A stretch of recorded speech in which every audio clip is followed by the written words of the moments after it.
Hey guys, Quay here, and I am excited to be with you this month. We are talking in life groups about worship. And so this month, we are going to do something a little different. We'll have a shorter video here for you and leave plenty of time to discuss it with your life groups. Next time we have a life group, I'm having a friend, Mark Duchev, who we had a couple weeks ago, is going to join me and we'll answer some questions together. So let's jump in. Talking about worship. What is worship? And you know, the first thing you probably think of, the first thing I think of when I hear that word is being in church on a Sunday morning and everybody's singing. Maybe Pastor George is on stage leading us. Maybe someone's, raising their hand in worship. But really, worship is so much more than just a song. And so that's what we're going to talk about as we talk tonight in this life group and then also next week. And so let's jump in. So what is worship? If worship is more than just a song, what is it? Well, think about when you go to visit a king. Maybe you've never done that. Maybe you've seen a movie though. When someone goes to visit a king, you bow down to that king or curtsy or whatever. And it's a way of showing honor.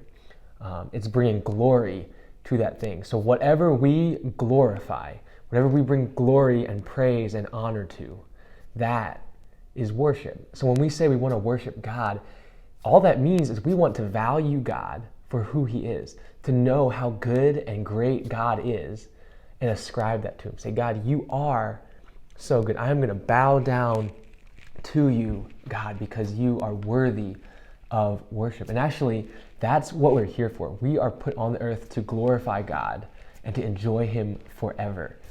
And so when we worship, it's way more than just when we're singing those songs. And sure, that is worship too, but there's all these other ways that our whole life should be one big act of worship. And so let's jump in. The first thing I want to point out is that everybody worships something. Everybody worships something. Think to yourself right now, think to yourself right now, what is a thing that you value the most in the world? You would give everything, anything to go have this thing.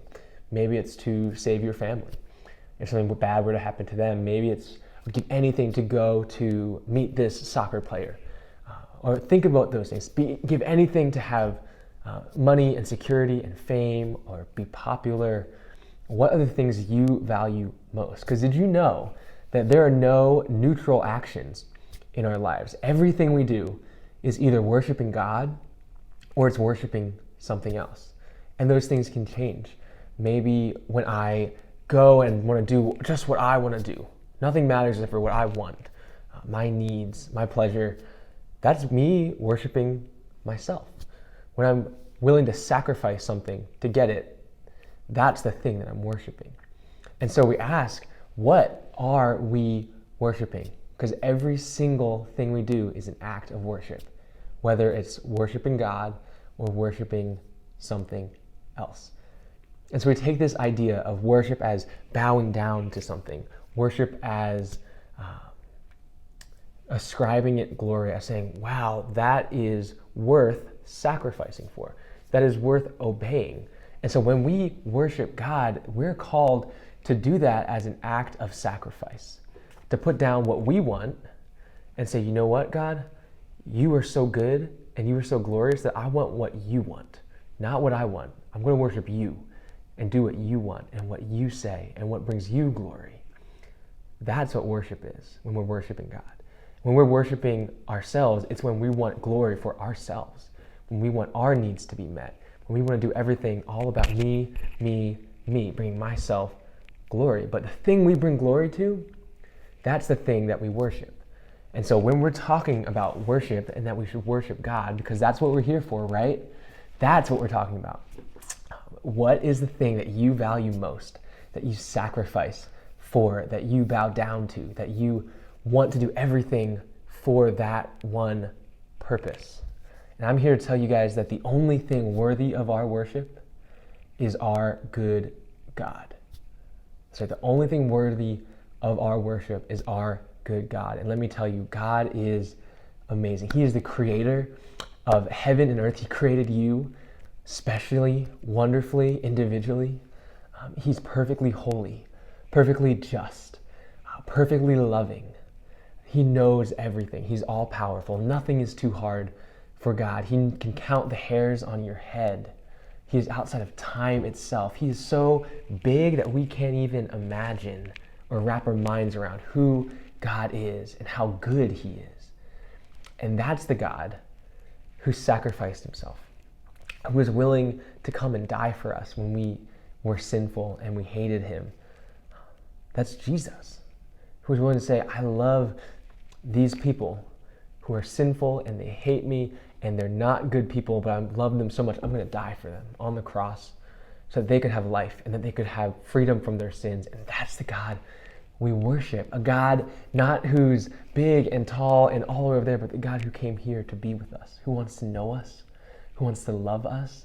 And so that's why we worship God. We're going to talk about that in your life groups tonight. Who is God? Why do we worship him? And then next week, we'll talk a little bit about what that looks like, how to worship him with our whole entire lives. And I want to kind of end with this. John, Gospel of John, chapter 4, Jesus talks about worshiping in spirit and truth. And so from that, we know, okay, worship has something to do with knowing facts about God. Like all those facts I just said, that's truth. That God is good, that God is just, that God created the heaven and the earth and he loves us. That is all facts, truth. Worship in truth. But the other part of that was worship in spirit. And spirit has to do with our hearts. What is the affection of my heart? Because I can say one thing with my mouth, but if I don't mean it with my heart, that's not glorifying worship. I'm not actually worshiping fully. And so my challenge to you guys tonight is, as we look at these attributes of God, as you guys get in the Bible, find out who is God. Who does God tell us he is? See if something doesn't turn in your heart. Does your heart grow in fondness for God? Do you want to worship God with your heart? Because it's not just about the words and the actions, but it's about the heart of wanting to sacrifice for God, about loving God, wanting to bring him glory. So tonight, you guys are going to talk about that.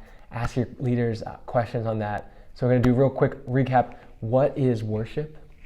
Worship is bowing down to something. And we all worship something. No action or even thought is neutral. Every single thing we do is either worshiping God or worshiping something else. What is that thing? And lastly, our God is so good that we want to worship him in truth and in spirit, with our hearts, with our whole bodies, to do what we're made for, to bring him glory and enjoy him forever. And what's really great about that fact, guys, is we'll find the most satisfaction and peace and joy when we're doing what we're made for, and that's bringing God glory. So have a good night talking with your groups tonight. We'll see y'all later.